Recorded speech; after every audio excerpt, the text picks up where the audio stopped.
All right, we are back with another podcast, Ain't Done Yet podcast. What are we at? Episode 21? Yeah, we thought, last week we were 18, like, oh, we're like 7. 18 or 16, 17, 15. What are we at? Is it? We're at 21, dude. Wow, dude. Yeah. Episode 21 of the Ain't Done Yet podcast. And we're lucky enough to have the awesome gentleman here, Mr. Derek Duncan.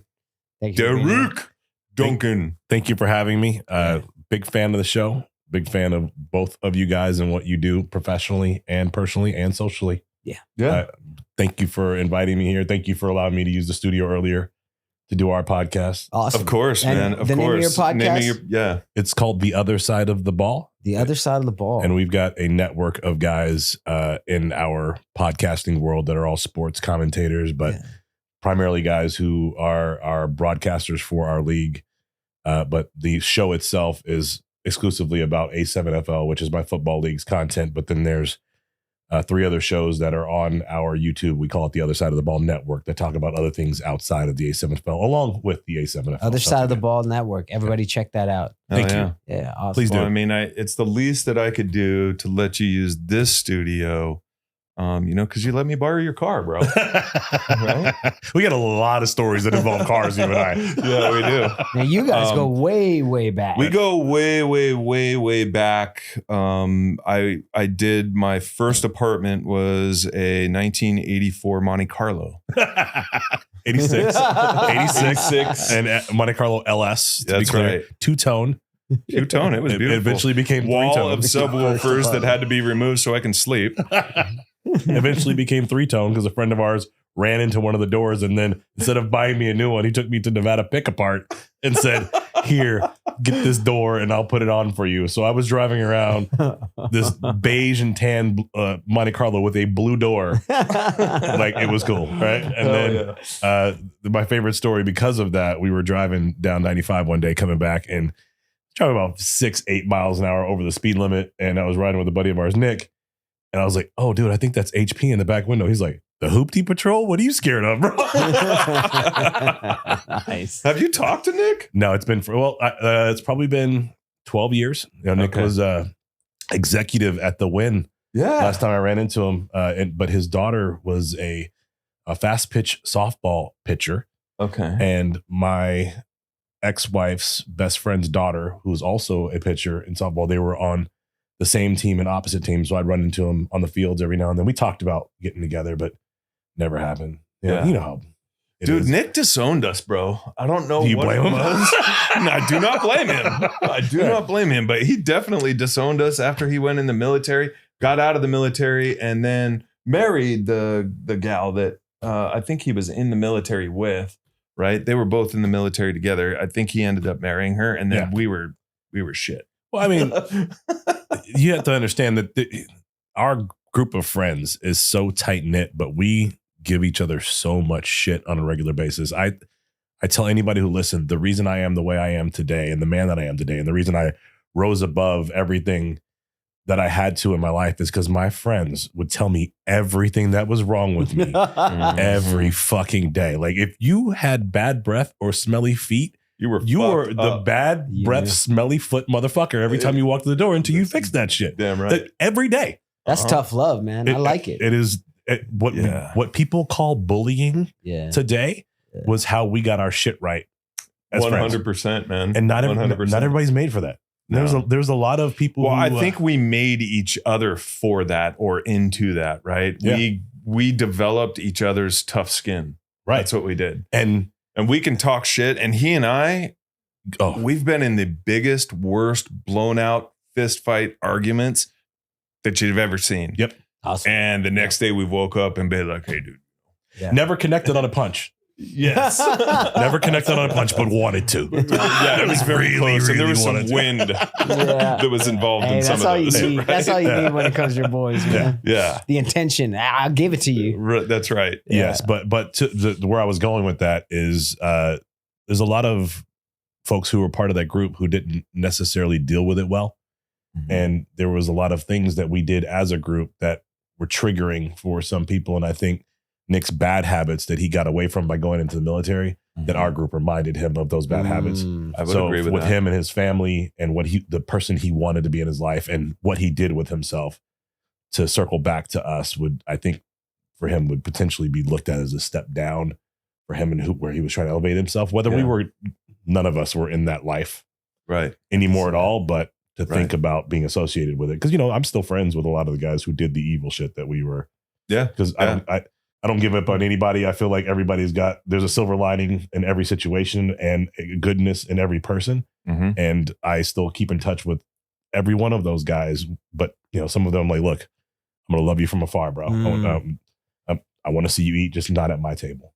That's such I'm going through that right now of finally learning that I want to see you eat, but just not at my table.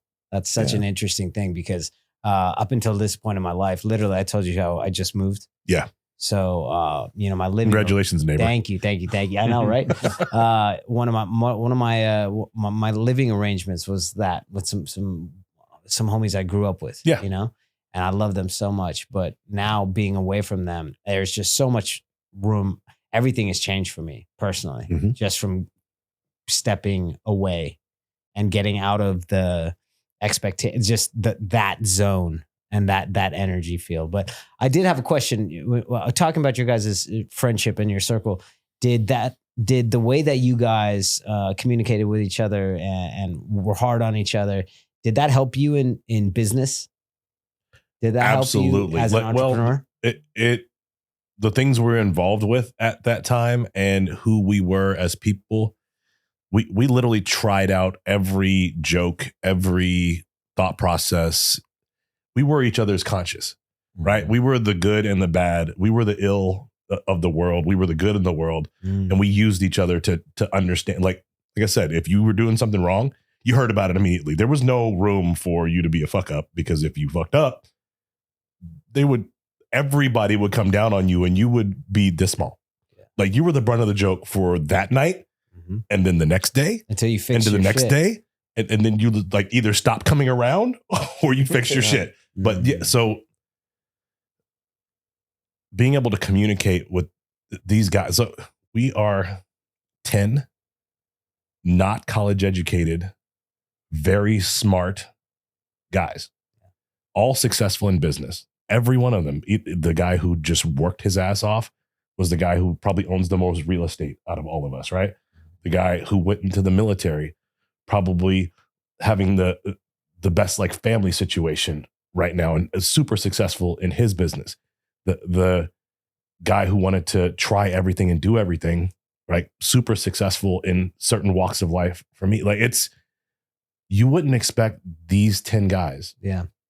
Who by my account were a bunch of fuck ups to be leaders of industry almost across the board. Like virtually every one of us either running a company or owning a company or super successful by working their ass off where they were at and running their own little industry that they have for themselves. Yeah. It's crazy how successful this group of guys are. And the guys who were part of us that weren't, they fell away. Yeah. I don't know if it's because they couldn't feel like they could come to the table or what. I think we were pretty hard on anybody that wanted to get into the group too. Right. Yeah. It's, you got a not by really design. good. Yeah. Not by design. Yeah. I just think that you really had to show that you wanted to hang with us if you wanted to hang with us. Right. You had to. I mean, a lot of people didn't make it. I mean, we literally called ourselves a gang at one time, right? Yeah, Oh yeah. I mean, we the people who actually had gangs said you guys were just a drinking club, and they were right. Hey man, Yeah, that's right. It was a good excuse. hey man, I was in a fraternity in college, so I know how that goes. We called ourselves a gang, and when they called us a drinking club, we tried to fight them, right? Because we're a gang, right? But no, we were a drinking club, and we did a very good job at it. Yeah. Nice. But in business, it hardened me. It helped me understand rejection, failure, success, how to handle success was probably the thing that was the best lesson learned from our group, because these guys, no matter how successful you were still the stinky foot asshole that they knew when you were 14, 15 years old, right? Yeah. You can't rise above it. You'll never let it down. You'll never. I mean, and I can only assume that on the other end of it, you guys support each other's ventures, like wholeheartedly as well. Absolutely. And in the toughest moments of our lives, these guys come out of the woodwork to pull you up out of the ashes. Like when I was going through my divorce, I felt just completely alone and just told these guys, hey man, I'm going through some shit. And one guy said, hey, meet me here. Went down to watch a football game, and then 7 of them come filtering in. I'm like, wow, my tribe is so strong, man. I've never felt more supported in my life than when I was going through the worst. Square, right? Yeah. One of the greatest, worst moments of my life. To know I had that level of support, even when I knew that I had fucked up, they were still there for me to take care of me, to make sure I was going to be okay, that I had a soft landing spot, foundation for me to build from. You're a lucky man, Mr. I'm Duncan. very lucky, man. You're lucky. That's cool. But luck's what you create, man. That's true too, man. Yeah. So tell me more. You were saying about this league. Tell us a little about your football league. Yeah, so A7FL, that's the American Sevens Football League. If you guys are familiar with the rugby sevens, it's kind of where the concept, I guess, a little bit probably came from. I wasn't there for the inception, but it's 7-on-7 tackle football. Here we go. We got it right here. With no pads and no helmets. Yeah, 7-on-7 tackle football. No pads. With no pads and no helmets. Wow. Okay. One of the most entertaining sports you'll ever see. Yeah. When people ask me about, like, how would you compare it? I said, if you were to take the NFL and say it's boxing, we're the UFC, right? So raw and real emotion. Just bring some of that up, Alex. Yeah, I'm sure he can find whatever it is. If he's still in my group, I can drop. Because some of the stuff go. that you'd send us is so awesome. Yeah, and it's just like, oh, look at that! Look at that! Look at this. Okay, man, you were not kidding. No pads. Yeah, so Alex has the list of some of the best plays of the 2024 season, because literally before this, we just did the top 10 players of the A7FL, celebrating them from the 2024 season. So any of that would be great. But how long have you been involved with this league? So I got involved in 2022 with the 3 teams. So let me just kind of do the whole story. So sure, please. There was a start engine campaign that I saw on scrolling Facebook at like 2:00 in the morning on one of my weird nights.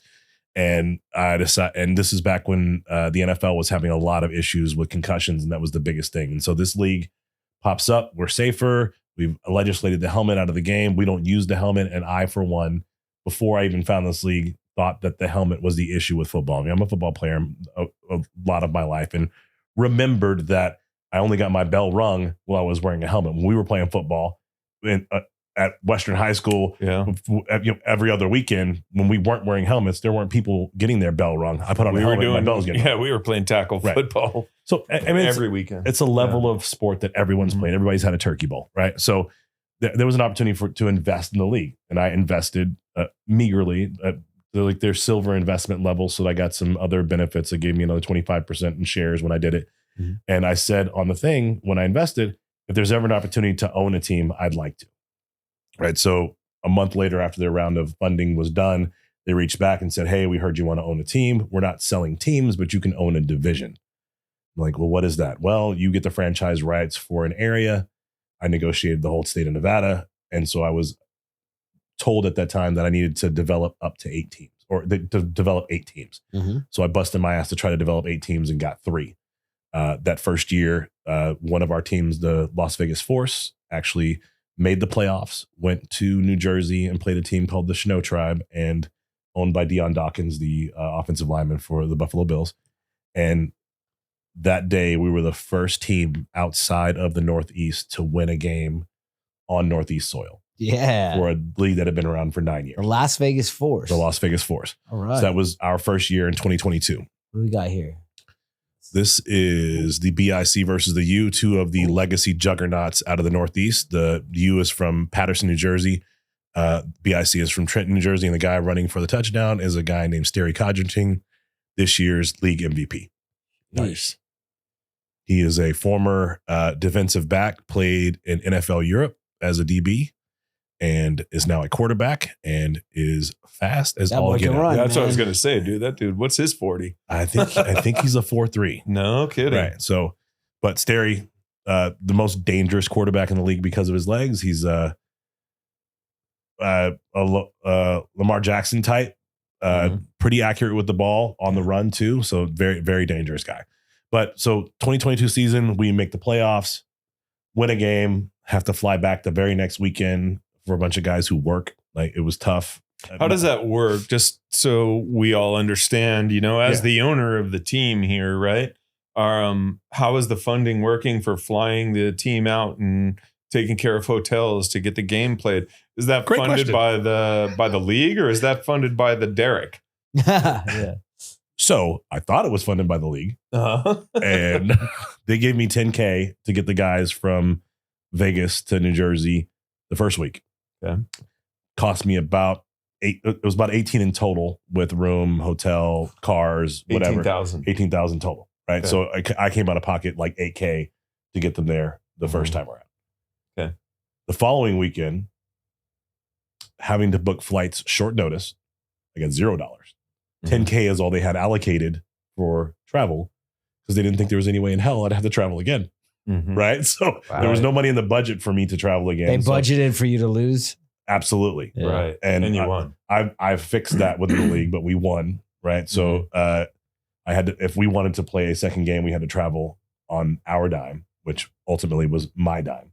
Mm-hmm. And it was probably like 23K because we're booking flights from Vegas now to Delaware or Philadelphia, because that's where the next game was, if I'm not mistaken, at 50 to 70% more than the original flights, because we had 2 weeks to book the flights before last time. This time we only had 6 days. I think in business, they call that particular situation divorced. Yeah. Right. As soon as you book.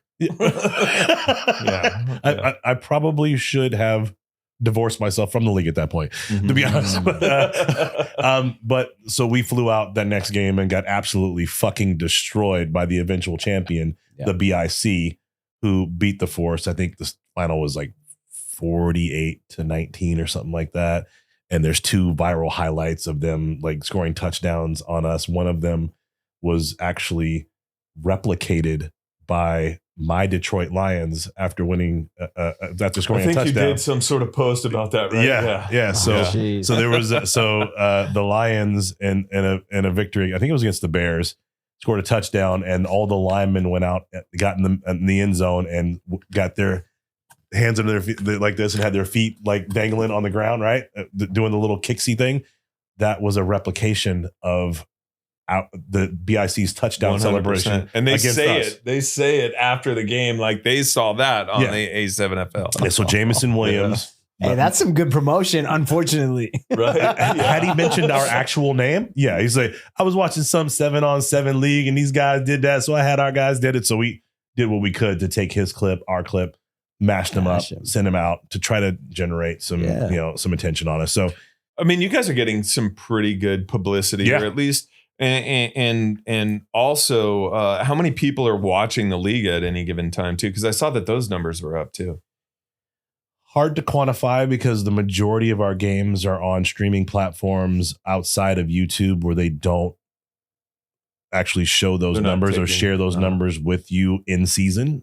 They give them to you after the season when they're breaking down theirs and then splitting out your rev share. And then, of course, the cynic in me is like, you guys are in control of all this. We don't have visibility. You could be decreasing this by 50% just so we can keep our rev share down. Right. But that's the cynic in me. I don't know if they're actually doing it. But when we were on Caffeine TV. In your contract, do you have the ability to audit that? So, as with, record labels and record contracts and stuff, the streaming, the amount of streams that are happening and stuff like that per song, etc. The band gets paid out. The record label has to pay out. And you can audit the record label once per year so that you can see if they're actually paying out the proper amount of money. We didn't before, but we do now. Okay. Right. So great. Lesson learned. Right. Yeah. The other challenge that we have is 2 of the leagues or 2 of the streaming rights or broadcast companies we worked with before have either gone BK or out of business. So Stadium, which is a Sinclair broadcasting organization at the time, was our biggest broadcast partner we ever had, and the most amount of money we ever made off of programming, which kind of funded us to get to where we are now. We got better equipment, better broadcast equipment, and kind of said, okay, we're a football league, but we're also a broadcast company. We have to keep that in mind. We need to be able to show our level of product because no one's rushing to us to say, hey, can I broadcast your games and put this out for you? It's no, we're a smaller company. You guys are broadcasting. Let's take your product, give us your product, and we'll put it out. Mm-hmm. So through that process, I've actually learned a bunch of shit about television broadcasting and broadcast rights. And I've worked as a production manager, producer, executive producer on my own show, and having known nothing about television except for being in front of the camera ever before. Now I'm behind the camera and running stuff with Splash Media Sports. Shout out to Mel Carey. The guy's taught me everything I know. The guy's a brilliant guy from former military, but he's the guy we hired to come out. He saw our vision. He's been the guy who's been the mastermind behind all our games, fair pricing, comes out, puts our games on, and then we stream it because of his equipment.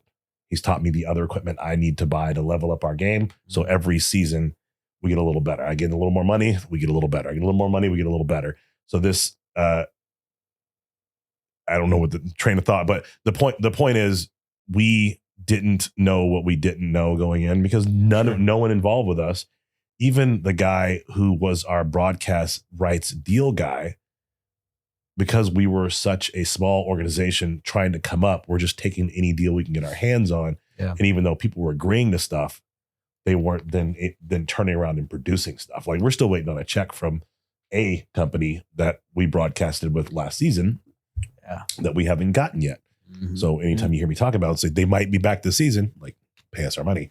And then, it's funny because that is just about exactly what these band people go through, right? They don't know what they don't know. I can imagine. And in the entertainment business, that's I think one of the biggest things that the entertainment business loves to feed on. Guys that don't know what they don't know. Oh, yeah. Right? Yeah. And they can make all the money and the lion's share of everything. And once you finally figure it out, you can actually try to start making money for yourselves. But a lot of the times it's too late. You were talking about a lot of bands that just aren't around anymore that were great bands. And they just couldn't make it through the industry. So, what about the players? So talk to me about the players. The players are out there. They're the ones who are, putting their bodies on the line, for these games and in essence, what everybody's watching on the TV. Do these guys get paid? How do they get paid? What happens there? Where do you usually find them too? Where do they come from? So it's multiple sources. For me, as I was trying to explain the start of the story, I wanted to own a team.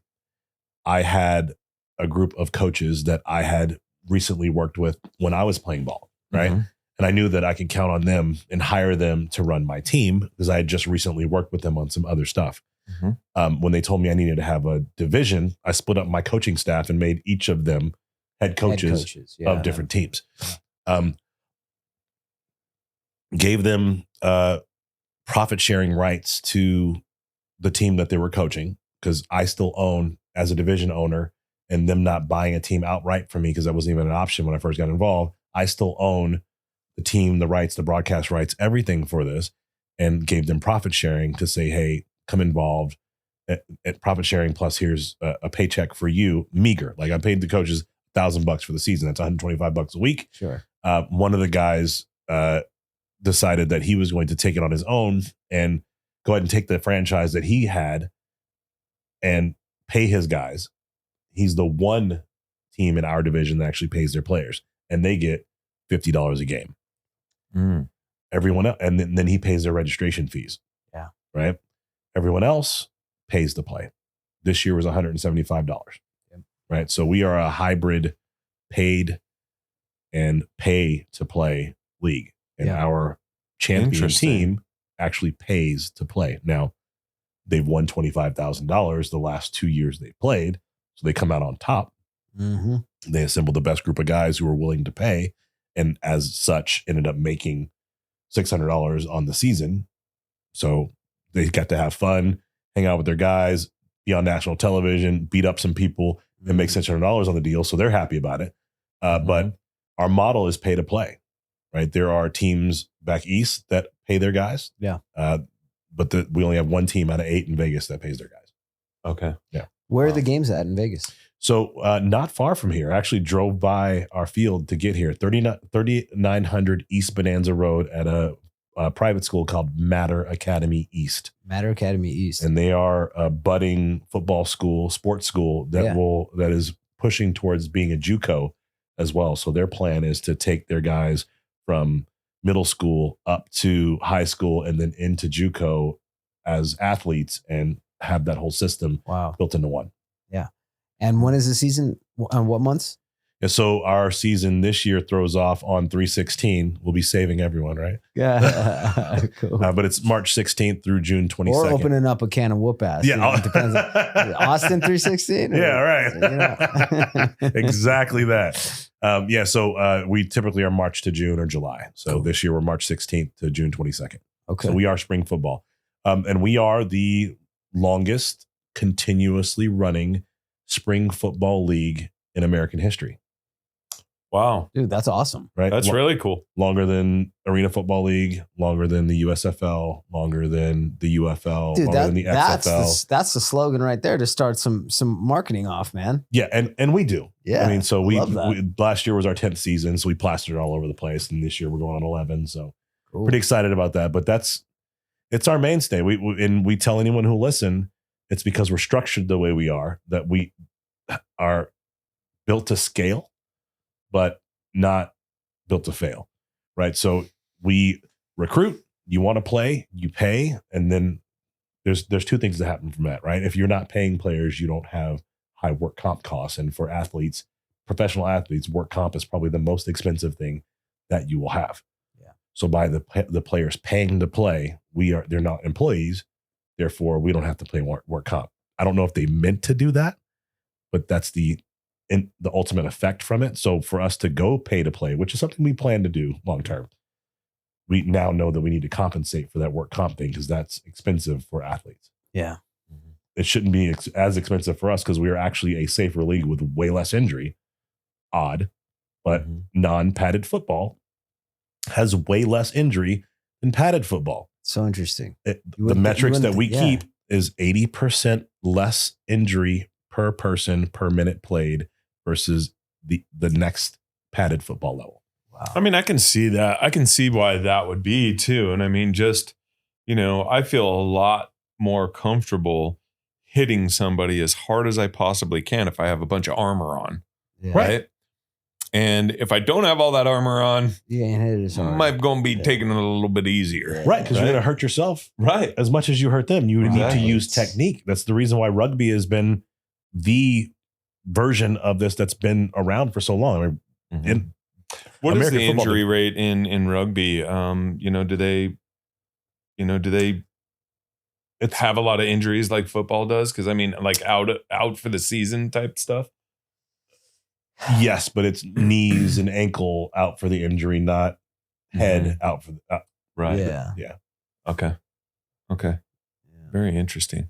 There's a lot of things in rugby that twist on the body differently than any other sport. When they do their scrums, like people tell you, they get shorter every year from scrums, from pressing against, like men pressing against each other for extended periods of time, just compressing the spine. Yeah. Like, if you talk to the guys from the Philadelphia Eagles, they said that their least favorite play to run is the tush push.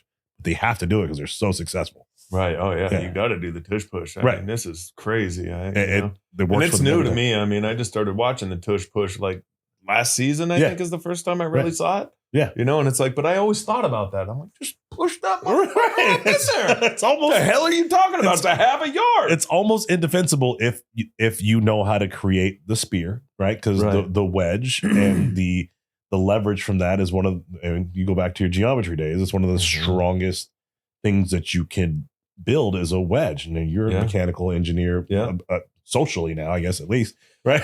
Yeah. So from a social perspective. So you build that strength of the wedge, and you have 11 guys who bench press on an average 500 pounds and one focal point with a guy right behind it. It's virtually impossible to stop unless you know how to disrupt the wedge.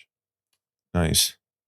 Wow. But so Well, back to the point there. So, kind of getting a little bit more understanding of where the A7FL can take you from a business perspective. Yeah. What do you see? What's the business plan wrapped around? What's the business model on there? How do you get, what is success for you in that atmosphere? Are you looking that, you're going to become a multimillionaire doing this business?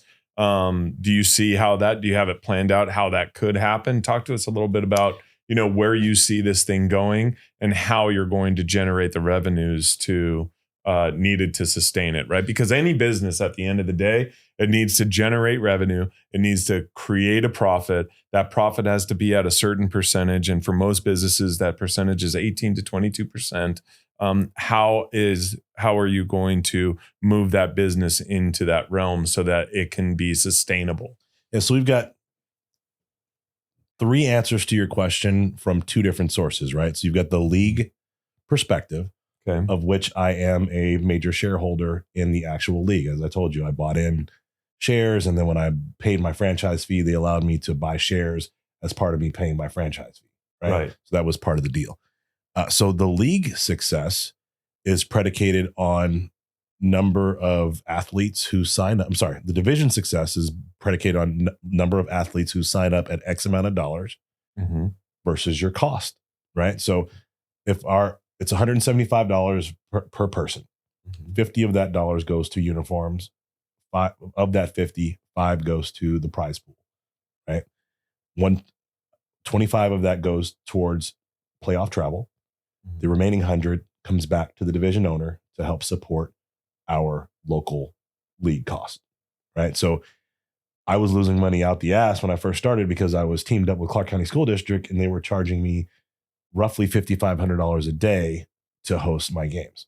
Wow. Right. So in a 7-game season, I'm out 35,000 and I would have to have 350 players to break even just on that part. Right. But did you have that mapped out to begin with? I or did. Is that another one that was kind of like, you learn as you go? I did, but I mapped it out as a loss leader and knew that I'd make up some of it in ticket sales. Right. What I didn't count on was the cost for broadcast because that was kind of thrust on me in the last minute. Okay. And the lack of income from it without us having a real broadcast revenue stream to support it. But I also forward thinking, I own those broadcast assets and every piece of digital media that I built, I can now monetize on platforms like Facebook, right, and Instagram and YouTube and share those videos now that my Other Side of the Ball channel is finally up to 1,000 likes and subscribers. The Other Side of the Ball, like and subscribe. Yeah. Nice. So I can monetize those games by putting them on our channel and eventually have the income from that. And with our new broadcast partners long term, there's on demand, like we're on Tubi now, right? So it's one of my games that's there and people are watching it. The income that comes specifically off my games, I get the lion's share of the revenue from that. So great. Once I understood that concept, I knew that unfortunately I needed to continue creating the asset and a loss leader because it was a long play, not an immediate return. Kind of on that subject, and I think you mentioned this to me, but I'm not 100% positive. Were your games being held in correlation with the Desert Dogs happening before, or what was going on with that? You had mentioned it to me before, and I think I was listening, but I might have only been half listening. Talk to me a little bit about that, and then we can get back to the other revenue streams and where you see it in model. 5 years. Yeah. So the Desert Dogs thing was more of a sponsorship partnership thing. They would allow me to take over their halftime if I bought 300 tickets to the games. Right. So they get their money by me buying tickets. I turn around, give those tickets to our players and their family. And then what I got was the halftime show to showcase my product in front of all of their fans. Okay, right? Great. So that was the relationship. We did that 2 times now. Okay. We've got a lot of great highlights and video from both ones, but the first season one was the best. And it's the best looking A7FL production that we've ever shown in an arena style setting that allowed us to take that and use those clips and market them out. We had a great play. Scooter Hamilton, the rookie of the year last year for the Insomniacs, who won the national championship, plays in the game and ends up quarterback run at 310-ish pounds and trucks like 3 guys on the way into the end zone. And one of the guys he bowls over, it was just, we go slow motion. It's just blam. The guy goes fly. It's great content. Yeah. Great content. Right, so that's what we got out of that. Okay, great.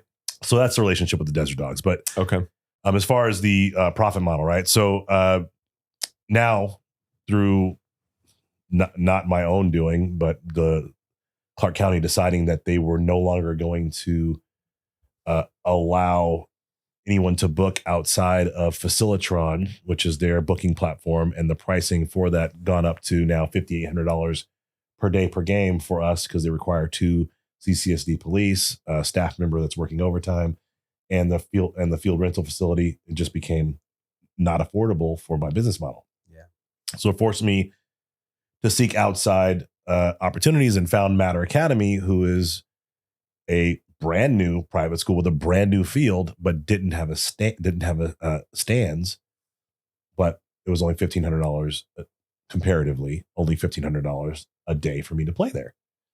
So my revenue model now looked a lot better. If I still had, so I got 230 guys, so that's 23,000 in registrations versus 1,500 times 8 weeks.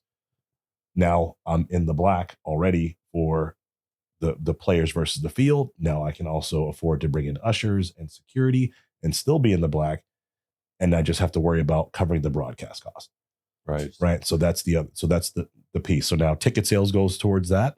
And the model this season kind of puts me where I need to be. So 3 years of figuring it out, loss leader this year. All the projections show that we'll be in the black.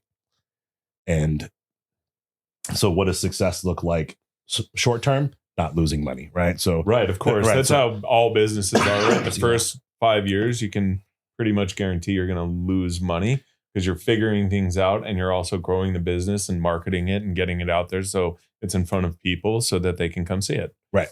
So what's the average age of a player? Average is 27. 27. Our age range right now is 18 to 51. Cool. There is a guy in New Jersey and a guy in Vegas who are both 51. Wow. And one guy looks identical to Snoop Dogg. Nice. It's hilarious. But the longer term play. So this, I told you about stadium. Yeah. Right. So as a league that year, we got between $200,000 and $300,000 as a league across 5 division owners across 9 divisions that came into the kitty to help us as a league be financially stable. Okay. They've done a second round of funding through Start Engine that generates some additional income. We've lost Sinclair. We picked up DAZN. We picked up the Creator Sports Network, which is a bunch of streamers like Dan Giesling from Big Brother, who is a big fan of our league. So he shows our games and comments on them while he's watching them. So that's a small revenue stream, but way better marketing for us. But this year, going into this season, we are actually partnered with Fox Soul, which is the Fox version of BET. It's their urban content, right? So I want to say 20-ish years ago, Fox realized that they were not getting the black market to watch a lot of their content because they were traditional advertisers, traditional content, didn't have a lot of the shows, and understood that a lot of the entertainers, a lot of the active entertainment that was out there, especially in the 90s, was R&B and focused around BET. And then BET would show videos and that would go into the shoulder programming for a lot of their sitcoms and drama shows. And Fox said, we need to get in that action. So they started Fox Soul. Okay. Well, what percentage of, how diverse is are the players? Is it predominantly black? It is predominantly black, but not by much. We're 28%. No, 36% black. Okay. So we are. You have 70, a full breakdown. Yeah, of a full breakdown. I don't have it memorized, but it's in our Roughly deck. is fine. Yeah. So I know we're 76%. So as far as our viewership, we're 76% 18 to 34 male. Okay. Right. So that I know those numbers because that's what the marketers want to know about. Right. Sure. So our players. I'm sorry. You asked me about players or viewers. So both viewership and then players. So players is in the mid 40s, black or black mixed, right? Okay. And then white is next, and then Latino, Asian, Polynesian. Okay. Right. So our makeup. So it's about 40, 40, 20 then. What, like 40, 20, 10, 2, right? It like takes a steep dive off. Of course. Because professional sports, that. What does that align with when you look at the NFL? Do you know very that? Similar. Okay, so it's very similar. It's almost, I'd say, within 3-4 percentage points of the NFL, right? Okay. Viewership, highly, like 60% white, 25 to 30% black, and then it tails off for everything else. Okay, so now you take those numbers and you say, okay, we'll plug this into our marketing channels. Yeah. And how do you market towards that, to those demographics, right? Yeah. So 100%. And because our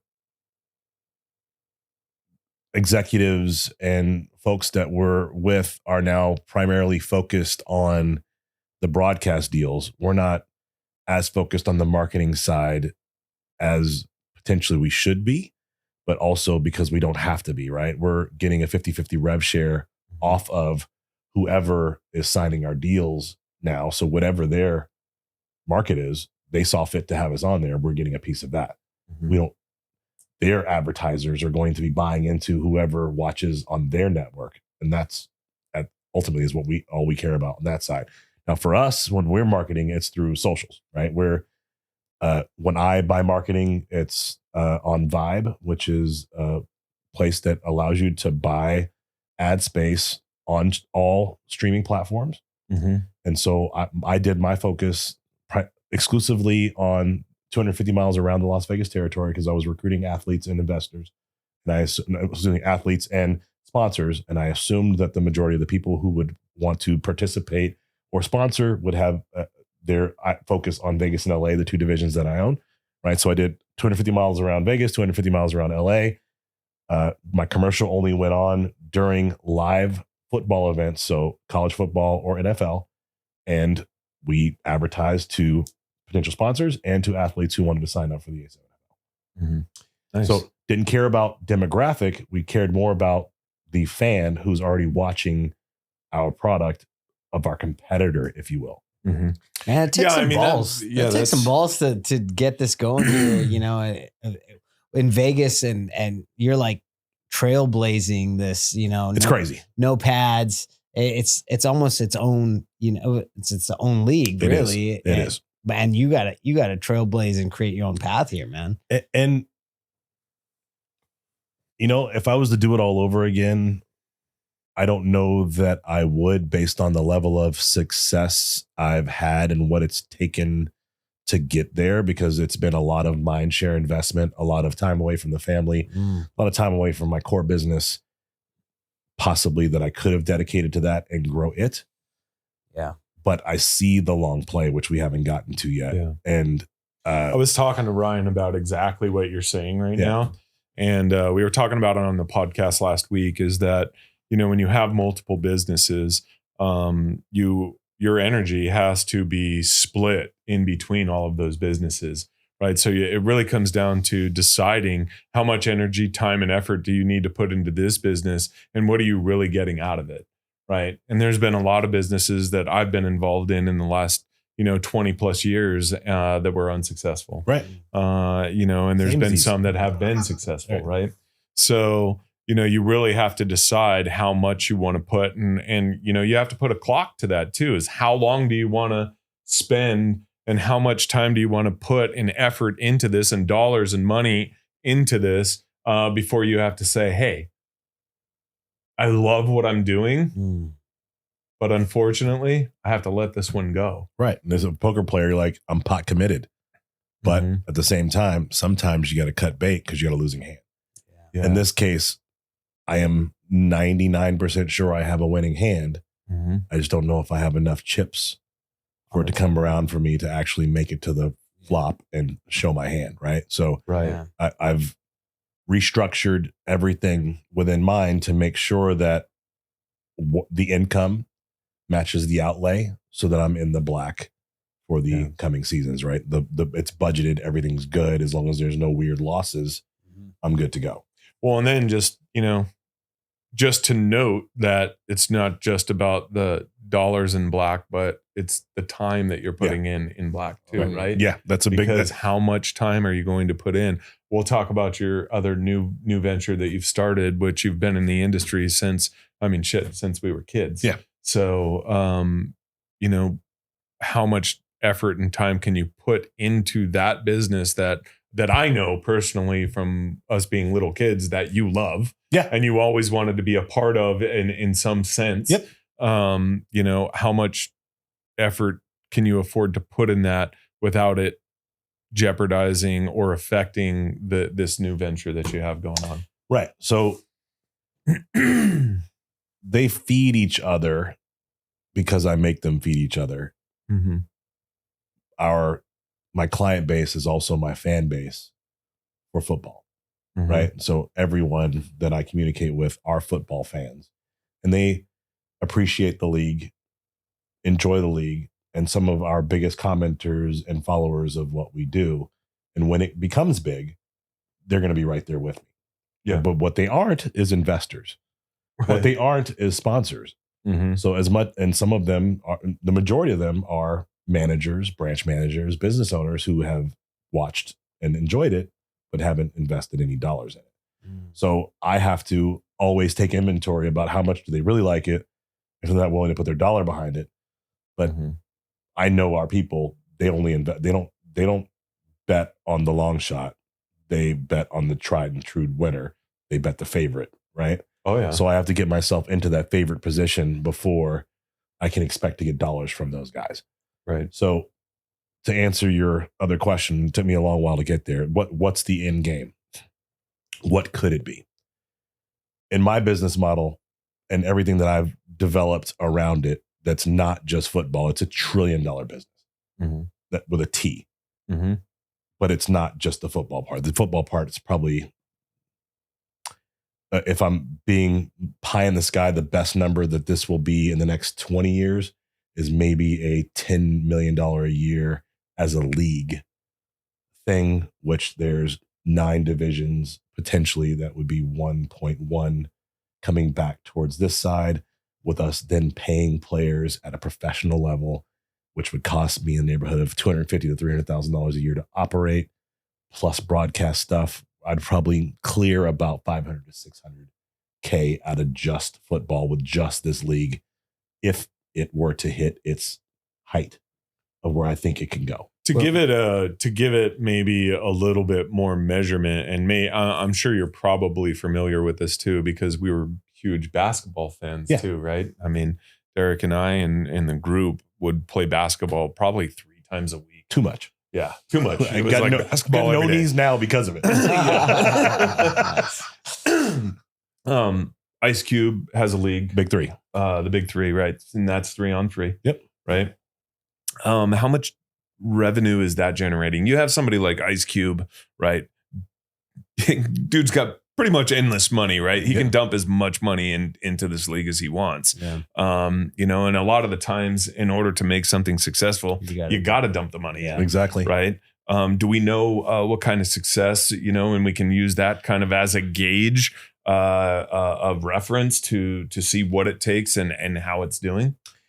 Yeah. So Cube has something we don't, which is professional athletes with names attached to his sport. Yeah. Right. So he's got guys who just finished playing, like Carmelo Anthony, who was an MVP previously, that stepped out and is now playing in his league. Right. Plus, he's got his name. They're playing indoors in arenas in front, and they bring all the teams, which 5-man, 6-man teams, into one location and play in a hub.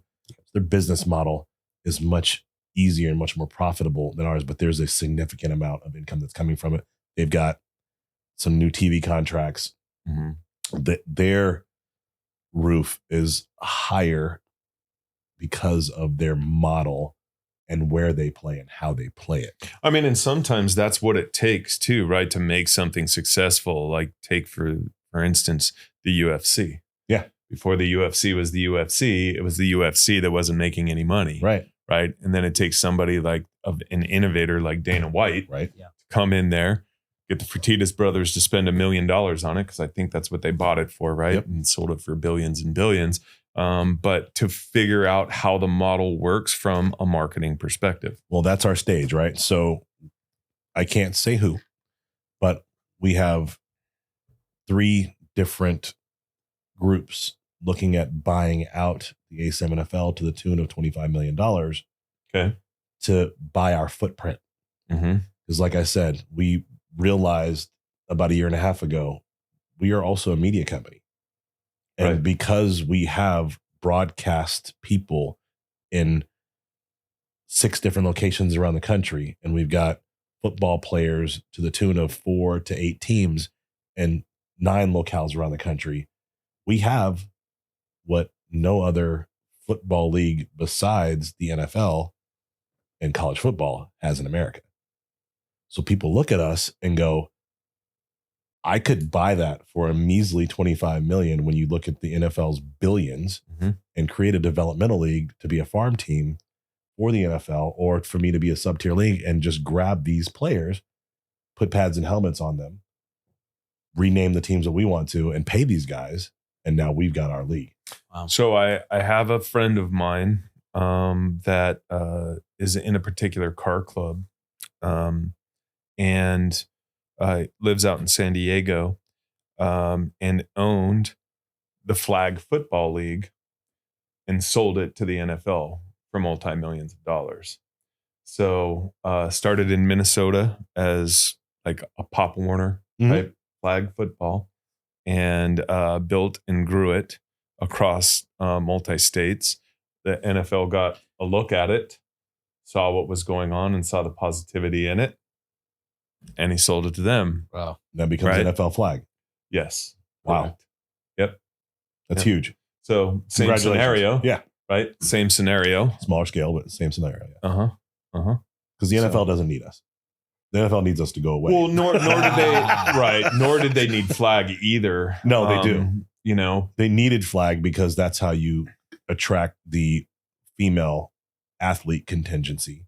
That's how you continue. I hate to use the word groom, but grooming athletes to become better, to better your product. Sure. Because But that's because- where I see they could do Yeah. with this A7FL too, because that could be a starting point, just like Tough Enough is a starting point for UFC. Yeah. Right. You know, Could and you be can and should build be. out, you can build up and out of that and into the NFL as a sidestep from college ball. could right? be and should be, and that's where the $1 trillion idea comes from, right? So we haven't gotten into that, gone down that rabbit hole yet. But the NFL is a little caught up in everyone seeing us and saying, "Is this what the NFL could become?"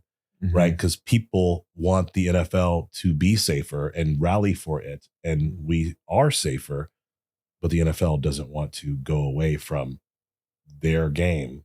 Makes a lot of be sense. Of ours. course not. Right. Yeah. They just want to try to better the safety in their own league rather than conform to something else. Right. Exactly. Yeah.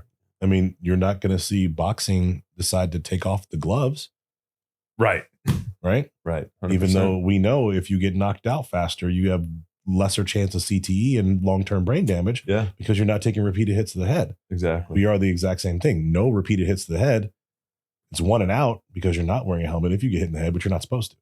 And bare knuckle boxing is badass. It's brutal. man. I don't know if anybody's watched that Yeah, shit on love TV, but damn, I love bare Well, knuckle and, you know, boxing. So great. How does the slap league exist? Because Dana White Right. jumped in on that shit. Right. That's how. Yeah. Right. He recognized that. But it's because it's one hit and out, no CTE.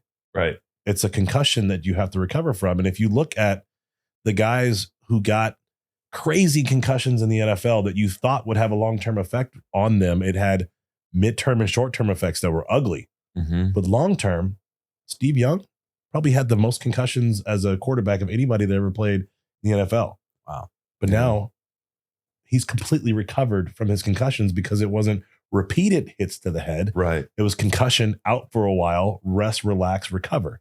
Concussion. We need to get a brain rest, surgeon on here, Ryan. I Pull out your Rolodex, dude. I gotta have our. I got a guy. I knew you had a guy. You can have. I Our know guy. Ben Carson. You can have our guy. Dr. DeLuigi is the foremost authority on concussions and CTE, and he's a board member of our league. Get him over here. Get him on the show. I will Get him on the definitely show. make Did you say Nagy? We'll live stream Dr. it in Nagy? here. Dr. DeLuigi. Oh, okay. Dr. Ari Negi is also a brain surgeon too. Nice. That I know pretty well. Dude, in. Get him. Yeah. In. We'll get them Here. both on the same Yeah. time. That would be even cooler. Yeah. But then you couldn't sit there because we only have 2 extra I'll seats, stand. so we need one at a time. I'll stand. I won't stand for it. Indian style over there. I'm not going to stand for this. I don't know, man. We bring doctors on, and then our episodes We get shot flagged. down. Right. I know, That's right? gruesome. Yeah, Right. this is gruesome content. One thing I wanted to talk about with you guys, and I'm not sure if you guys are in on this or recognize any of this yet, but I've been researching it over the last few weeks, and I started actually messing around with it. I don't And want to just do a kinda tush push with you, man. No tush pushes. No tush pushes around. I know you've been in here. researching it for a while, dude. Right, No I've tush been pushes researching the on tush camera. push, man, and we need to practice. Yeah. So I had to take it. Just gay for the state. No. I appreciate you taking that lick. No duties. No pun. No, I've been really looking into this, and it's another business venture possibilities that can create these like endless dollars that are coming in. And Alex, can you pull up Operator for me and show me what's kind of going on with that? I recorded myself earlier today, just kind of messing around with the new platform on ChatGPT. An Operator in itself is basically like your own, personnel that's AI. Mm-hmm. And you can utilize Operator. Can you go full screen for us in here, Alex? Is it possible for you to do that? Because it's very hard for them Do to we need see what's headphones or going no? on. No, you won't need headphones for it. But what this is doing right now, so what I told ChatGPT in Operator mode today is that I want you to go out and I want you to find me 911 Porsche Turbo S's that are cabriolets that are year, make, and models 2021 to 2024. I gave it that command to do that, and that is exactly what ChatGPT is doing on, the platform as we're watching here. So it's It's AI literally generated web searching search. cars.com for Porsche 911s. It's going in, finding the Porsche 911s. It's taking those Porsche 911s and then saying, okay, I also need to drop down and only choose years 21 through 2024. I am then going down and saying that it needs to be a Turbo S. I'm then going down, digging in deeper and saying it needs to be a cabriolet, etc. Right? So the idea of this platform, and I've watched several videos on this, is that, this is one aspect where you can say, okay, well, what if I were to say that I want to find all of the 911 Porsches that are undervalued that are on the internet right now, right? And I want ChatGPT to search that, and they're going to find me all the undervalued Porsches, right? And I'm saying, let's say it's a Porsche 911 that's under $140,000, right? A typical Porsche Turbo, years 2021 to 2024 are $200,000 and up. Okay. So let's just say that I want to find all the turbos that are $175,000 and under. Okay. I can have operator search for those Porsches, and then I can go in and I can buy those Porsches. But then before I pay for those Porsches, I can take those Porsches and I can tell operator, give me all the pictures of every single one of those Porsches. And I want you to go in and I want you to make an offer on each one of those Porsches at 25% less than its listing price. Okay. And while those deals are happening, I can take those images and I can move them onto a website and resell those Porsches, right? For let's say $200,000 or even $185,000, which is still under the average mark of what you would buy a Porsche 911 Turbo for in years 2021 to 2024. Yeah. Right. And those can go up onto auction sites, whatever, with minimums, right? With minimum values. And then I can sit down and sit back and collect thousands of dollars a day as those Porsches sell on other websites because operator has found it earlier, right? Absolutely. Does operator then also generate the other website where you're selling them?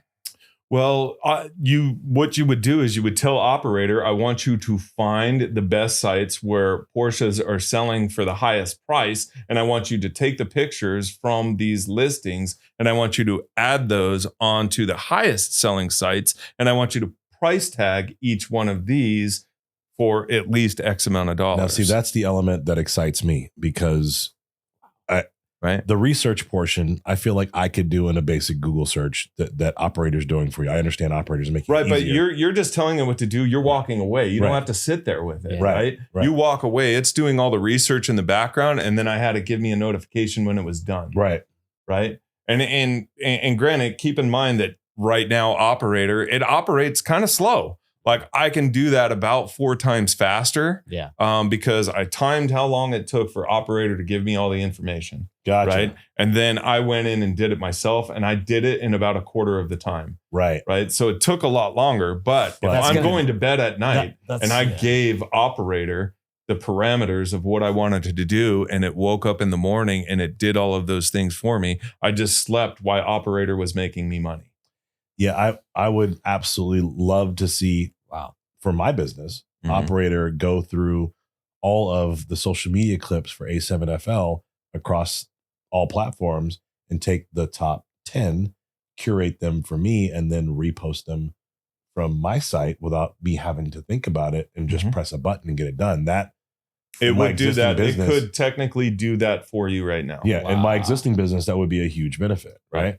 So, but to your point, that's a money-making thing, like because I don't know. Well, so is the situation that you just mentioned, right? Well, because if you're getting streaming revenue off of it, that's right. Yeah, right.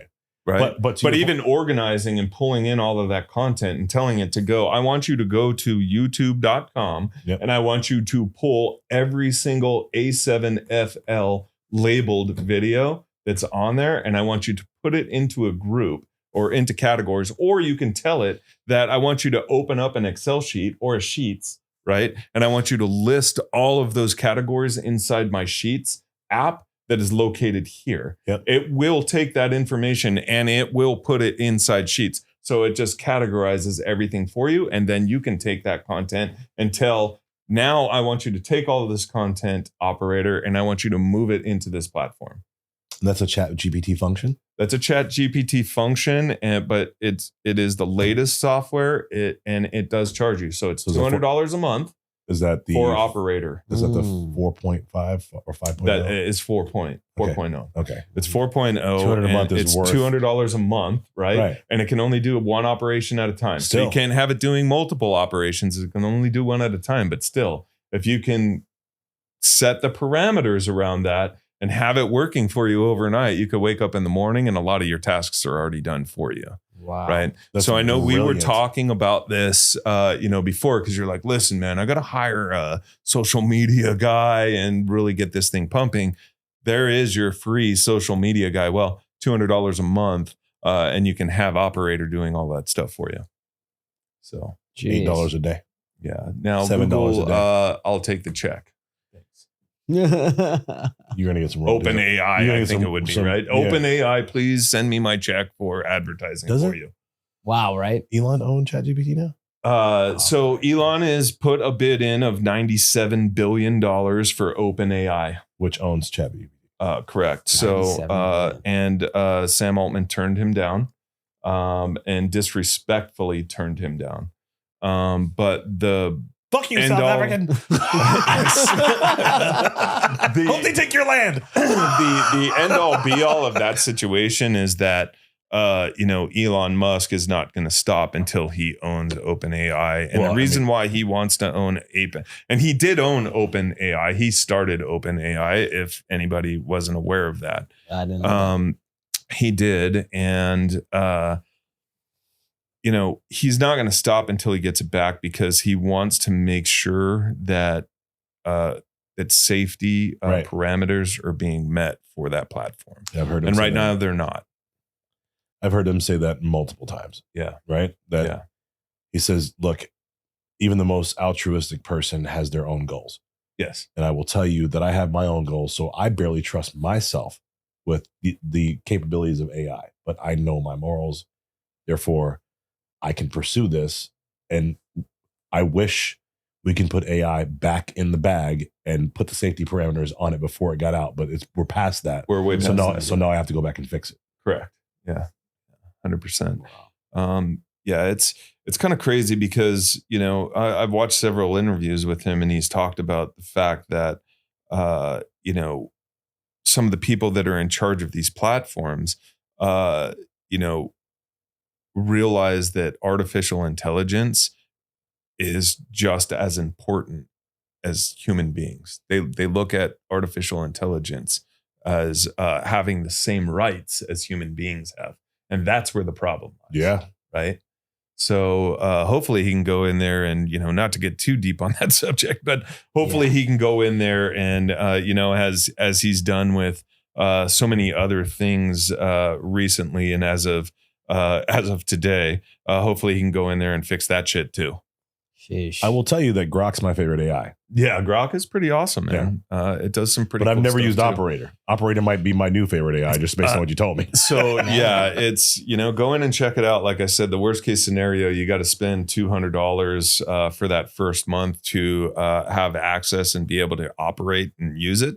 But I think it'll be a pretty damn good $200 if you put the time in to start messing around with it. Yeah. Man, see, I haven't messed with. I just started playing around with ChatGPT. Like there's so many different kinds of AI out there that you can utilize. I use ChatGPT to write a lot of my legal contracts right now. So I set I set all the parameters around it, and then I will send that to my attorney to overlook and see and make the changes. Keep in mind, we did a search on Otherwise today. Yeah. Your brother did one, and then I did one.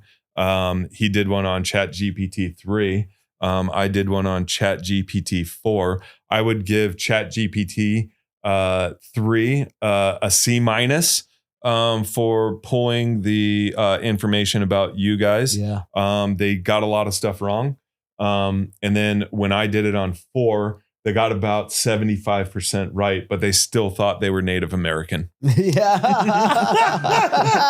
Adrian and Ryan Patrick are Dot, not feather. Right? Dot, not feather. Yes. Native American descent. Have you tried to use Grok and done the same comparison? I have not. I would love to hear how that works, or Copilot. Yeah, definitely. Definitely we'll mess around with those parameters and kind of give some feedback on that just to see which one is coming up with the right information, and we can kind of start to get a sense of things. But yeah, so because I am such a small fish in this huge pond of football, I have seen the growth of AI because A7 and the growth of my league as well. When ChatGPT first hit, I'm on it. Like I was a beta test guy on the website doing it. And I said, tell me about Derek Duncan, owner of the A7NFL. And it was, pulled Derek Duncan, the footballer, out of and A7NFL. It had a little bit of stuff, but not really what I would consider good content. But I was like, well, it found it. Not a lot of other things do, right? Right. Fast forward like 6 months later, like trying it with Copilot, and it's like giving me real information that's decent. Today, hey, write me a 2-page business plan on a ACE of NFL tournament that would take place on this day with these participants and this player, and it spit out everything I needed. All I had to do was change some of the things that it got a little bit wrong. It was like 88% of what I needed. Wow. And it literally, I asked it for this, went and made myself some coffee, came back, sat down. I'm like, oh, that's pretty good. Click, click, click, click. All right, guys, here's the business plan. Exactly. Yeah, that's a lot of what I've been doing too. Yeah. So it's been saving me a lot of time on that because, you know, you put a lot of in business, you put a lot of thought process into processes, right? And things that are going to be happening in your business. And you sit and you think a lot about those things, where I can just tell Chat GPT to think about those things for me. Yep. And then once I get basically a shell, I can start to build upon that, right? It kind of gives you an outline. Really, it gives me a quick outline of what my thought processes are. And a lot of the times it's things that I haven't been thinking about, like, oh, that's a great idea, ChatGPT. Thanks for reminding me about that. I thought about it 6 months ago and it kind of left the brain, but you brought it back. Right. And so you can really focus all of your energy on the real core of the idea and not just trying to lay out your thought processes. It helps tremendously. Like literally, I used it as the framework to write a song not too long ago. I'm like, here's the You could have called me, man. Of course, but I had to pay you. Dang I was still, you sound like a record label. So there is. I'll send you the website. So there is a website where you can create songs. It'll write songs for you, or you can write lyrics. You can put the lyrics inside of it, and then you can tell the software what parameters. It's called Suno, Suno. There you go, Suno. Yeah, Suno.ai. Interesting. And it will create the songs for you. So that I was telling Adrian, I'm like, you don't need your brother anymore, dude. You don't need him to make the music for you anymore, because all you need to do is put your lyrics inside Sono. It's that good, huh? It's that good. Like it gives you a bass line, and you can kind of gives you the entire. You can tell them that you want whatever instruments you want in the song, and it'll put them in there, and you can tell them the genre of the song. You can even give them the beat. You can give them everything that you want, and it will create incredible music. Yeah, I tried that with ChatGPT and it sucked. Yeah, no, Sono is crazy. Yeah, Suno, it's insane. Yeah, there's AI programs for music coming out more and more. I'm just seeing more and more stuff come out. And I should probably stop going like, don't look at that. You know? I don't want to, I'm going to listen to my vinyls, you know, I'm going to stay natural. It's like, okay, dude, you know, Dude, while we're on the subject of music, do you have an announcement to make? Do you have, or are you waiting on that? Oh, no, man, let's go for it, dude. We're dropping a track, Lighthouse, the Churko versions, coming out March 8th. So next month. This song Lighthouse is a fan favorite, and we have a recording of it out that came out on our first record, True Love Never Dies. But there's actually an original version that we recorded before we signed our record deal. It's my favorite version of this song. I'm so excited that you guys are doing this, because I always thought that it's the version that should have been on the album. Yeah. And, you know, again, give a little background of what does Churko mean? Who is who? Kevin Churko? Who? Yeah. So Kevin Churko produced the song for us. He is one of the biggest rock and metal producers on the planet, I would say. Modern and Ozzy Osbourne, Five Finger Death Punch. In this moment, Disturbed, in this moment, you know, Papa Roach, you name it. He's done stuff we grew a lot of stuff. I mean, stuff that's still being Ozzy Osbourne's latest album is done by Kevin Churko. Okay. So, and he's got the hideout here in Las Vegas. Yeah, him and his son Kane and Churko. His son Kane Churko, who was actually on the podcast. A lot of stuff. Kane was on the podcast with us. Yeah, he sure was. And so this is very exciting. We've had this song for a very long time. We had to re-record it when we signed our record deal. Our producer that did the whole record, because we couldn't afford Kevin then to do the whole record. The label couldn't afford to do it, or wouldn't pay to do it. It was like, you got to re-record the song. And we love our record. We love that debut album, but for this specific song, we were always which was done by Jay Baumgartner. Yeah, Jay Baumgartner, another huge producer, Lincoln Park, amazing NRG Studios in North Hollywood, absolutely tremendous experience.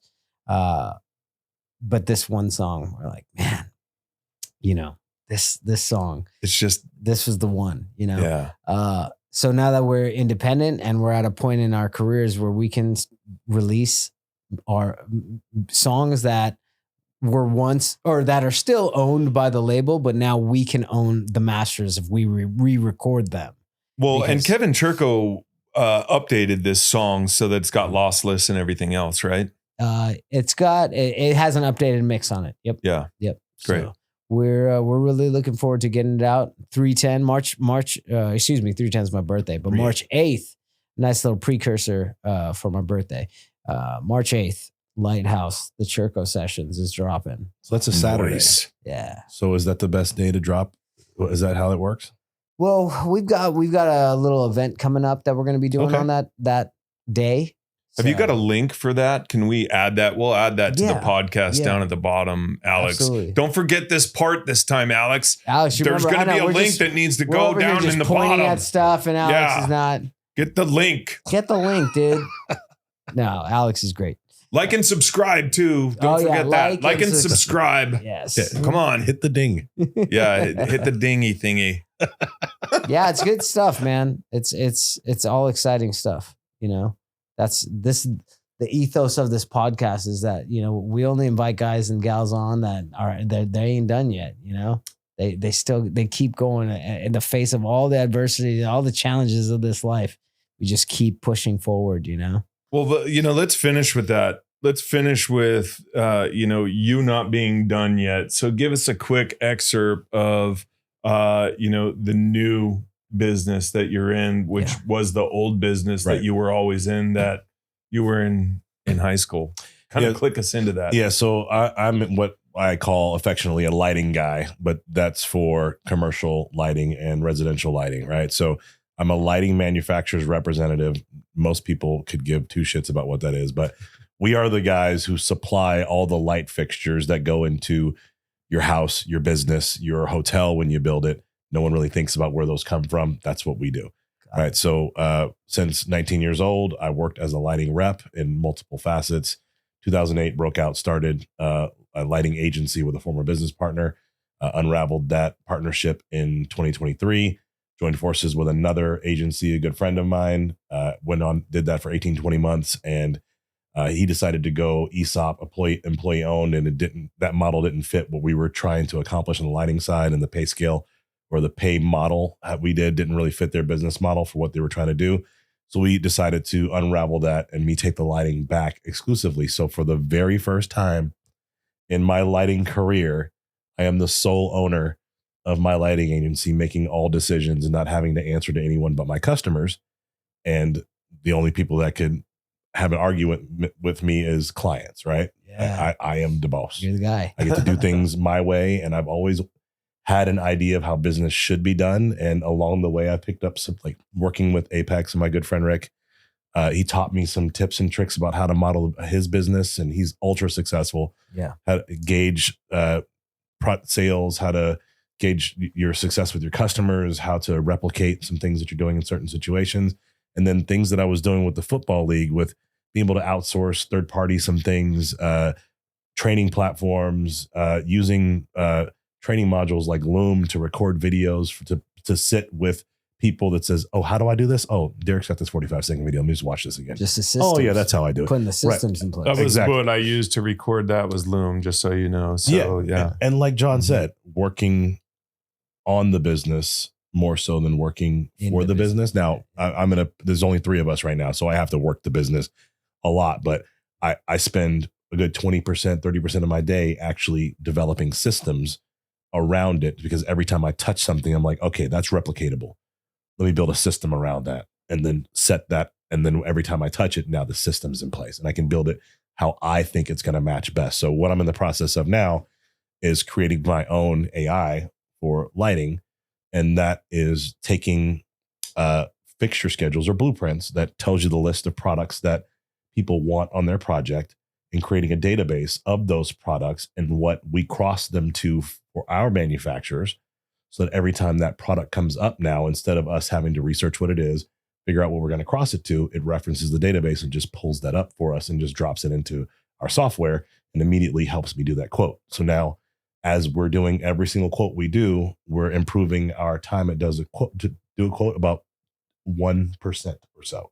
So now my guy who does the quotes is the data entry guy on that. And he's also learning products as he's doing it a little better. Mm-hmm. And then now when he goes to do a new project, as he starts to type in the part number of the existing product, it references him to that previous one and goes, oh, I crossed it to this. Boom, I'm done with that one. Next one. Oh, that one was crossed too. I'm done with that one. Like literally saving a ton of time. So he's able to, in 6 weeks of us having the new business, we've quoted 300% more projects than we were previously because of this new system. That's pretty impressive. There's I wanted to mention to you too. I'll have to send you the link, Derek, and we'll put it down here in the comments section. But there is a software, an AI software that you can develop databases with too, and those databases can then translate to websites, so that you can literally create a quoting system and or a checkout system. If you want to put products onto websites. I can't remember what the names are, but a good friend of mine who works for a company called Motor Car Parts of America is building the same system for them, so that they're able to categorize all of their different SKUs and everything. And the AI is just basically scouring and crawling all of their databases, pulling all of that data in and organizing all of their parts and pieces under a single platform. Oh. So it's very interesting, and it sounds really complicated, but it's not. As he showed me very quickly how to develop the website, and it really is just speaking into the system and or typing into the system what you want it to do. And on the other pane, it's generating the code for it to create the database and the website. Wow. It's very, very interesting how that was all working. That's doing everything that Copilot advertised that it should be able to do. Like when Microsoft came out with their own AI, and I thought it was going to integrate into all their apps, and it does. Yeah. I thought for sure, okay, just comb all of my files within my Microsoft computer, grab all of my Excels, find this part number for me, and tell me what I did with it, or start. Yeah. How many times did I sell it? Right. Yeah. How many times? It does none of that yet. Right. Like, so this sounds like these guys are taking it to the next level that Copilot. They have, and it's multiple platforms too, just so I'm not confusing anybody. There's 3 platforms that talk to each other, and you have to use this platform in order to get to that platform, and then that platform creates this platform. Okay, well then I'm probably wrong. Then I'm sure Microsoft can do that. Yeah. Right? I was like, here's my computer, give me answers. Like, yeah, like Jared, Google what's Microsoft. it's 3 different softwares. What's the name of your lighting company? It's called Golden Lights. Golden Lights. Yeah, I like that. The Las Vegas Golden Lights. And that was so clever when you said that. I'm like, that is so clever. And I'm sure you have a bite of some sort off of the logo, or not at all. So Okay. we are similar colors of our beloved Golden Knights. Mhm. Yes, but no bite on the logo. We're a V, and then the logo itself. Well, and they are of the Theirs is a helmet with a V as the visor. yes, Right. Their logo is not a V. Our logo is just a V, but the Golden G, Lights. it's the shape of a V, and then the G and the L actually make up the V. Okay. So we try to be cool and try to do. There it is. There we go. Try to do my best, John Boyko. That's great. Hey, That's best a very good John Boyko logo. That The is a very best good- logo maker I know is John Boyko. Thank you, man. John Boyko made He's made me some good ones. my very first logo for my very first company Yes. that I still take credit for today. It's good that you do and you should. Well, Yeah. you gave me the base concept, and I took that and morphed it into something else. And had I listened to you, I probably would have had a better logo that was easier to do other stuff with. Right. But I liked my logo, right? And then have this long thing with the swoosh in the middle that I could never do anything with. Like, hey, advertise with us, and I'd be on the shirt with everyone who's got this square logo, and mine's long, and it just disappears where everyone else is. like, man, I should listen to John. Yeah, I mean, when you're talking about logo design and cool. thinking Looks about good. those things, sometimes it's just like, and I hand off a lot of the stuff that we do here to a great friend of mine, Jamie Schwartzman, and our logo is 2 circles. This hat right here. Yep. Let me see if I can grab that. Oh, there it is. All right. So this is our logo here. And what this is, our tagline is amplify your brand, right? So what this is our jacks. And you plug into us. Yes. And we amplify your brand. That's awesome. Right. So that's what our 2 circles That's are. cool. Those are not 5mm. I also, the other correlation to this is that it is also a colon, because originally we were just structure exhibits. Yep. But we expanded into other things. We expanded into audio visual. We expanded into fabrication, events. And so it's structure, colon, events, structure, colon, audio visual. Yeah. Structure, colon, etc. Yep. Right.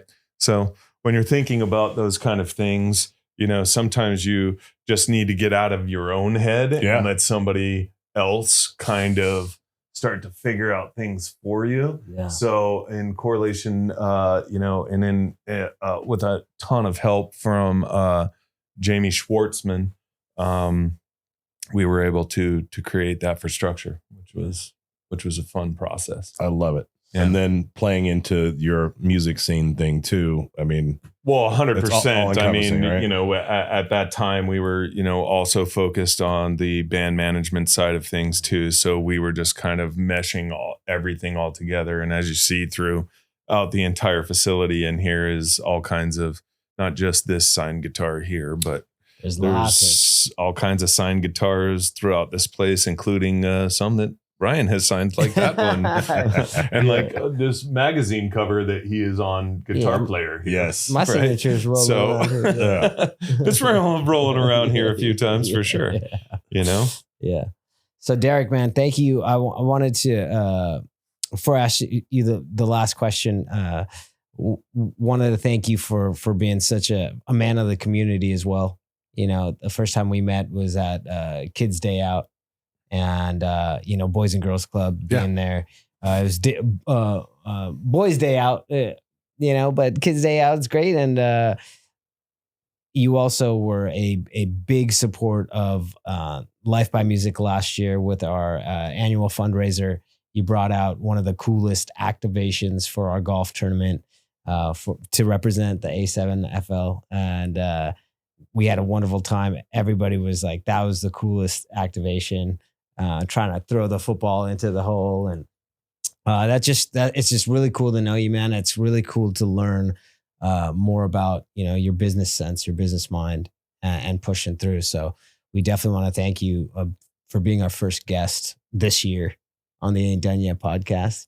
And we usually close out each episode asking the question of what's one thing, if you could go back and tell your younger self and give your younger self some wisdom, what would you say to him? Don't leave your girlfriend. I had to give up 60% of my life and about 70% of my friends to get back my wife that I have now. These guys knew my current wife and how I felt about her back then. And I let what I thought was the potential of what my life could be get in the way of what was the best thing that had happened to me at that point. It interrupted that. I was like, you find love at 21 years old. This will happen again. Just like that, it'll be fine. From that moment, every single person that I came into contact with as a love interest, I compared to her, and no one ever could hold a candle to it. So when it came time to decide that I needed better for myself and I wanted that back, I had to basically give up the life that I had built for myself and eat a whole lot of humble pie to get there. Mm-hmm. So literally her and my new family, because I'm adopting a little baby boy, he's a new daddy. That's right. Congratulations. He's a new daddy. The cutest little guy you ever met seen. him. I met him at the boxing. Oh, yeah. That's right. Man. He's so cute. He is an absolute joy. My family is amazing. When I go home every night, I love doing stuff like this, but it's taking away from that. And I only get so many nights with him at that age. So I'm really taking account to that, because, A7FL, before him, that was going to be my legacy. That was going to be the gift that I left to the world, because I wasn't able to have kids. So now that I'm adopting, he's the gift that I'll be able to leave to the world. And hopefully I can leave him the gift of A7FL to flourish with, is kind of how I'm looking at it now. But if A7FL doesn't succeed, he will. So that's beautiful, man.